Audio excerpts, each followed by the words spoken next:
Hello student, आप सभी का राजन एकेडमी क्लासेज में एक बार फिर से स्वागत है। तो आज की इस वीडियो लेक्चर में हम लोग क्लास 10th के मैथ एनसीईआरटी बुक का प्रश्नावली 9.1 का 3 नंबर से क्वेश्चन को सॉल्व करने वाले हैं। और इससे पिछले वाले वीडियो लेक्चर में जो है 1 नंबर और 2 नंबर के क्वेश्चन को सॉल्व कर लिए हैं। यदि आप लोग उस वीडियो को देखना चाहते हैं तो वीडियो आप लोगों को प्ले लिस्ट में मिल जाएगा। तो चलिए हम देखते हैं 3 नंबर से क्वेश्चन क्या है। क्वेश्चन आप लोगों को स्क्रीन पे दिखता होगा। क्वेश्चन में क्या बोला गया है। तीसरा नंबर क्वेश्चन है, एक ठेकेदार बच्चों को खेलने के लिए एक पार्क में 2 फिसलन पट्टी लगाना चाहती है। हाँ, नहीं पता चल। और 5 वर्ष से कम उम्र के बच्चों के लिए वह एक फिसलन पट्टी लगाना चाहती है जिसका शिखर 1.5 मीटर ऊंची पर हो और भूमि के साथ 30 डिग्री का कोण पे झुका हो, जबकि उससे अधिक उम्र के बच्चों के लिए वह 3 मीटर की ऊंचाई पर एक अधिक ढाल की फिसलन पट्टी लगवाना चाहती है जो भूमि के साथ 60 डिग्री का कोण बनाती है और प्रत्येक स्थिति में फिसलन पट्टी की लंबाई ज्ञात करना है।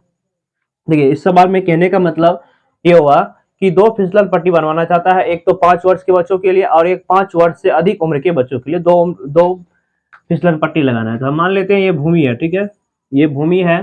अब हम क्या करेंगे, 5 वर्ष के बच्चों के लिए जो फिसलन पट्टी की ऊंचाई रखना है, 5 वर्ष के बच्चों के लिए फिसलन पट्टी की ऊंचाई मान लेते हैं, ये ऊंचाई है इधर, ये ऊंचाई रखना है इसको 5 वर्ष से कम उम्र के बच्चों के लिए ऊंचाई मान लेते हैं, कितना दिया हुआ है, ऊंचाई रखना है इसको 1.5 मीटर इसका हाइट रखना है, ठीक है, किसके लिए, 5 वर्ष से कम उम्र के बच्चों के लिए। और 5 उम्र से अधिक बच्चों के लिए जो हाइट रखना चाहता है वह 3 मीटर ऊंचाई का हाइट रखना चाहता है। ये क्या कर देगा, ये 5 वर्ष से अधिक उम्र के बच्चों के लिए हाइट हो जाएगा ये, ठीक है। तो ये ऊंचाई हो जाएगा। तो इसकी ऊंचाई रखना चाहता है कितना, इसकी ऊंचाई रखना चाहता है 3 मीटर ऊंचाई, ये रखना चाहता है 5 वर्ष से अधिक उम्र के बच्चों के लिए। तो प्रत्येक स्थिति में बोल रहा है फिसलन पट्टी की लंबाई क्या होता है। एक तो 5 वर्ष से कम उम्र के बच्चों के लिए फिसलन पट्टी की लंबाई यहां से लेकर यहां तक की होगी, और 5 वर्ष से अधिक उम्र के बच्चों के लिए फिसलन पट्टी की ऊंचाई लंबाई जो है कहां से कहां तक होगी, ए बी 5 वर्ष से कम उम्र है ना, 5 वर्ष के कम उम्र के बच्चों के लिए फिसलन ए सी माना कि सॉल्यूशन देके माना कि AC 5 वर्ष से कम उम्र के बच्चों के लिए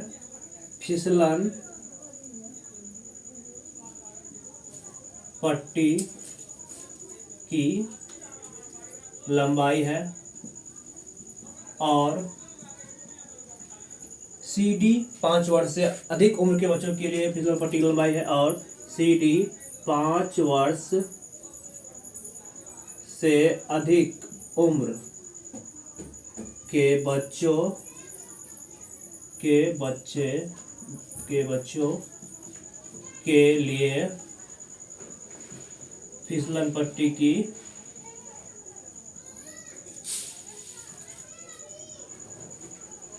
की लंबाई है, ठीक है। तो हमने दोनों फिसलन पट्टी को मान लिए। 5 वर्ष से कम उम्र के बच्चों की फिसलन पट्टी की लंबाई क्या है, AC, और 5 वर्ष से अधिक उम्र के बच्चों के फिसलन पट्टी की लंबाई है CD। तो सर हमें ये दिया हुआ है यहाँ से यहाँ तक, और ये निकालना है। तो सबसे पहले त्रिभुज ABE में चलेंगे, देखेंगे अब त्रिभुज ABE में, इसमें देखिए हमें पता है ये जो गड़ा यहाँ पे 90 डिग्री कोण बनेगा, तो यहाँ पे ये क्या होगा, कर्ण, और ये दिया है क्या इस त्रिभुज में AB मतलब लंब दिया है, तो कर्ण और लंब में किसका संबंध आता है, साइन का या कोसाइन का, तो साइन लगाएंगे। और यहाँ पे कोण बना हुआ है क्या, 5 वर्ष से कम उम्र के बच्चों के लिए फिसलन पट्टी का कोण का झुकाव दिया है, यहाँ पे दे दिया है 30 डिग्री, और यहाँ का इसका 5 वर्ष अधिक उम्र के बच्चों के लिए यूनियन कोण बन रहा है 60 डिग्री। तो हमें चलना है त्रिभुज ए बी ई में, तो हम क्या लगाएंगे, साइन लगा देते हैं, क्योंकि कर्ण हमें निकालना है, लंब मालूम है, तो साइन 30 डिग्री बराबर हो जाएगा लंब बटे कर्ण। लंब क्या है, ए बी लंब है, और ए सी क्या है, ए सी कर्ण है, तो ए सी। अब साइन 30 का वैल्यू पता है 1/2 बराबर ए बी का मान तो निकला हुआ है 1.5। उसके बाद ए सी कितना है, ए सी तो निकालना ही है, जो कि फिसलन पट्टी की लंबाई 5 वर्ष से कम उम्र के बच्चों के लिए फिसलन पट्टी की लंबाई तो ए सी है, तो क्रॉस मल्टीप्लिकेशन गुना कर देंगे तो ए सी बराबर कितना हो जाएगा 1.5 गुना 2 तो 3 हो जाएगा, ये 3 मीटर हो जाएगा ए सी की लंबाई। उसी तरह से अब चलेंगे किसमें, त्रिभुज बी सी डी में या सी बी डी में, सी बी डी में इसमें भी क्या निकालना है, ये वाला भुजा हमें क्या करना है, निकालना है, ये वाला भुजा निकालना है ना, और ये मालूम है क्योंकि यहाँ से यहाँ तक 3 मीटर ये मालूम है, तो लंब और कर्ण, तो लंब और कर्ण आता है, तो लंब और कर्ण किसका, साइन का ही आता है, तो साइन 60 लगाएंगे यहाँ पे, साइन 60 डिग्री बराबर हो जाएगा लंब बटे कर्ण सी डी। तो साइन 60 का वैल्यू पता है √3/2 बराबर हो जाएगा, बी सी का मान तो पता है 3/CD तो निकालना है, क्रॉस मल्टीप्लिकेशन गुना, तो ये हो जाएगा CD √3 बराबर यहाँ पे 2 गुना 3, तो यहाँ से CD बराबर क्या हो जाएगा 3 दूना 6/√3।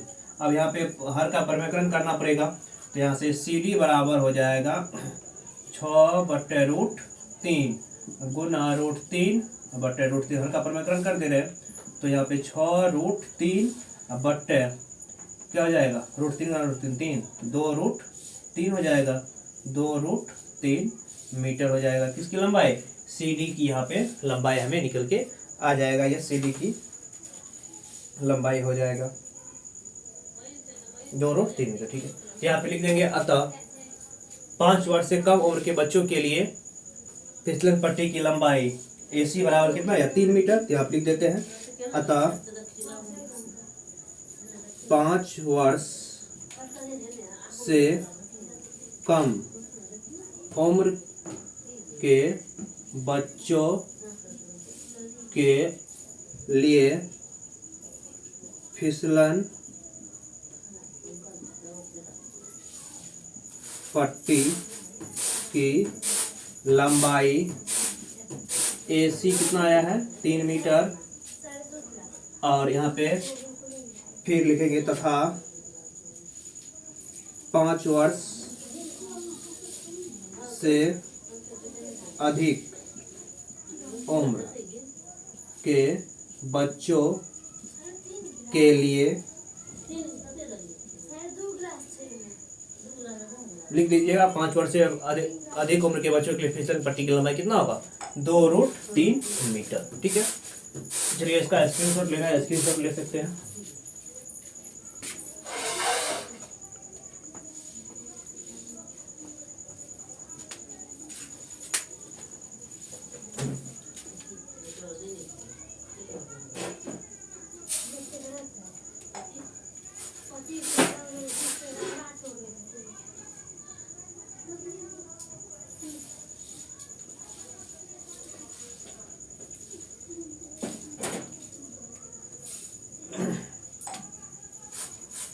पे एक मीनार है, यहाँ पे इस तरह से एक मीनार बना हुआ है 30 मीटर की दूरी पर, यहाँ से यहाँ तक की दूरी कितना दे दिया है 30 मीटर की दूरी पे मीनार के शिखर का उन्नयन कोण 30 डिग्री है। मीनार के शिखर का उन्नयन कोण कहाँ कैसे बनता है, जब ऊपर से मतलब ऊपर की ओर देखते हैं नीचे से, यहाँ पे उन्नयन कोण दे दिया है 30 डिग्री है। तो मीनार की ऊंचाई ज्ञात करना है, तो मान लेते हैं मीनार की ऊंचाई A है B है और ये मान लेते हैं बिंदु C है, तो हमें मीनार की ऊंचाई ज्ञात करना है। लिखेंगे सॉल्यूशन देके, माना कि AB मीनार की ऊंचाई है जिसके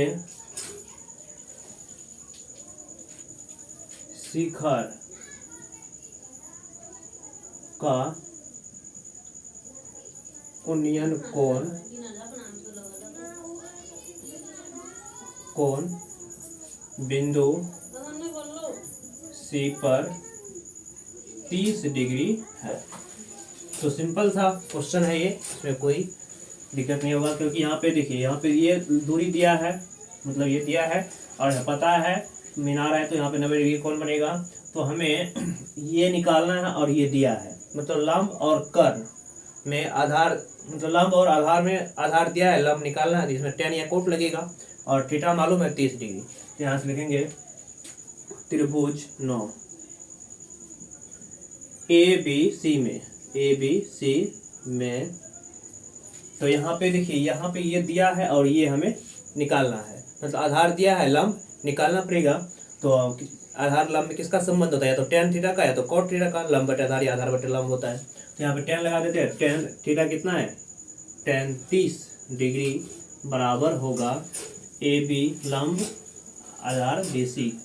तो tan 30 का वैल्यू हमें पता है 1/√3 होता है, मान याद रखना पड़ेगा, तभी क्वेश्चन सोल्व हो पाएगा। मान जब तक याद नहीं होगा तब तक क्वेश्चन सोल्व नहीं हो पाएगा।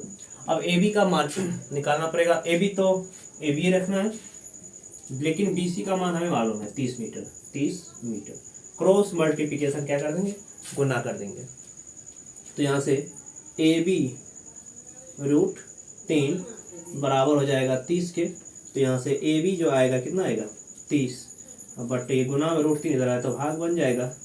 तो AB बराबर, लेकिन यहाँ परमेकरण करना पड़ेगा क्योंकि नीचे में रूट में नहीं जाना चाहिए। तो 30/√3 गुना √3/√3 हो जाएगा, क्योंकि परमेकरण कर रहे हैं।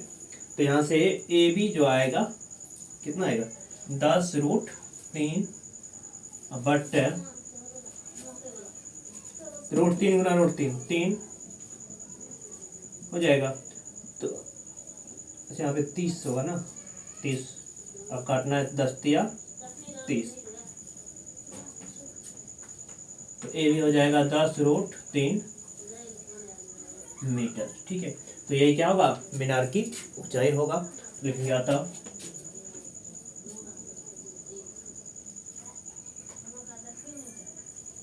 मीनार की ऊंचाई AB बराबर 10√3 मीटर हो जाएगा आंसर। ठीक है, चलिए उसके बाद अगला क्वेश्चन देखते हैं। अगला नंबर क्वेश्चन है क्या 5 नंबर का क्वेश्चन देखते हैं। बोला है भूमि से 60 मीटर की ऊंचाई पर एक पतंग उड़ रही है। ठीक है, और पतंग में लगी डोरी अस्थायी रूप से भूमि के एक बिंदु से बांध दिया गया है। ठीक है, अस्थायी रूप से उसको बांध दिया गया है और भूमि के साथ डोरी का झुकाव 60 डिग्री है। और यह मानकर कि डोरी, मान लेते हैं कि डोरी बिल्कुल तना हुआ नहीं है, मतलब कोई ढीला ढाला नहीं है, तो डोरी की हमें लंबाई ज्ञात करना पड़ेगा। मतलब इस क्वेश्चन में सिंपल सा भी क्वेश्चन है कि 60 मीटर की ऊंचाई पर जो है, फिर इसको देखते हैं। इस क्वेश्चन में अगर सबसे मेन जरूरी होता है चित्र अगर बना लेते हैं तो क्वेश्चन ऐसे ही सॉल्व हो जाता है, क्योंकि इसमें अधिकतर जो ही tan sin cos का यूज होता है। मतलब दो चीज में से कोई एक चीज दिया रहता है, एंगल दिया रहता है और उसको हमें निकालना पड़ता है। तो इसके लिए क्या करेंगे, देखिए यहाँ पे बोला है कि भूमि के से 60 मीटर की ऊंचाई, मान लेते हैं यहाँ पे भूमि है, मान लिए ये भूमि है, भूमि से मान लेते हैं यहाँ पे ऊंचाई इसकी 60 मीटर है। 60 मीटर की ऊंचाई पर है पतंग उड़ रहा है, मतलब ये 60 मीटर ऊंचाई है इसकी पतंग की, ये ऊंचाई हमें मालूम है, पतंग 60 मीटर ऊंचाई पे उड़ रही है। ठीक है, और अस्थायी रूप से भूमि एक एक बिंदु से बांध दिया गया है और भूमि के साथ डोरी का झुकाव, मान लो ये भूमि है ना, इस बिंदु से डोरी और यहाँ पतंग जो है उसका झुकाव दे दिया है। यहाँ पे झुकाव हमें मालूम है कितना डिग्री है, तो 60 डिग्री का झुकाव है। तो यह मानकर कि डोरी बिल्कुल ढीला नहीं है, तो डोरी की लंबाई ज्ञात करना है। मतलब हमें डोरी की लंबाई, मतलब ये मान लेते हैं A, B और C। तो मान लेते हैं AB रस्सी की लंबाई है। ठीक है, और भूमि के साथ डोरी का झुकाव 60 डिग्री है। देखेंगे माना कि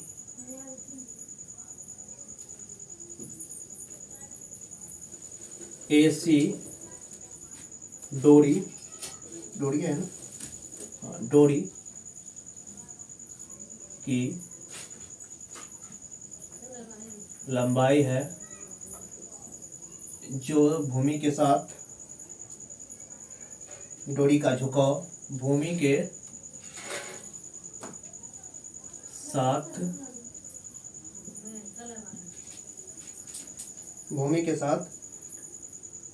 डोरी का झुकाव 30 डिग्री नहीं 60 डिग्री है ना, मतलब ओनियन कोण बोल सकते हैं 60 डिग्री है। तो हमें ये मालूम है और हमें पता है यहाँ पे हमेशा 90 डिग्री कोण बनेगा। जब 90 के साथ वाला हो जाए क्या होगा, कर्ण होगा, ये लंब होगा। तो लंब और कर्ण किसका, साइन का। तो साइन और एंगल पता है 60 डिग्री। यहाँ चलेंगे 9 लिखेंगे 9।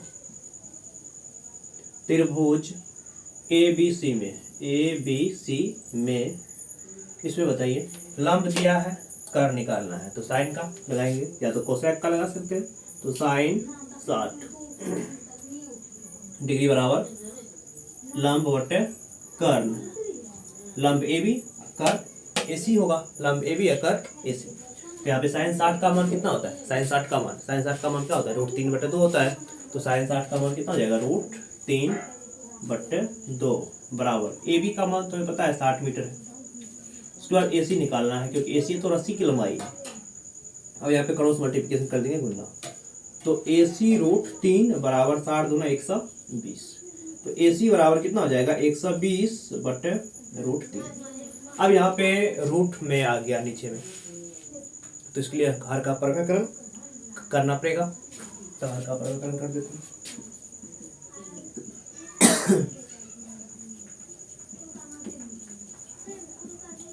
यहाँ पे हमने कर दिए, √3 को ऊपर नीचे होना कर देंगे। हर का प्रमेयकरण करने का तरीका है ये।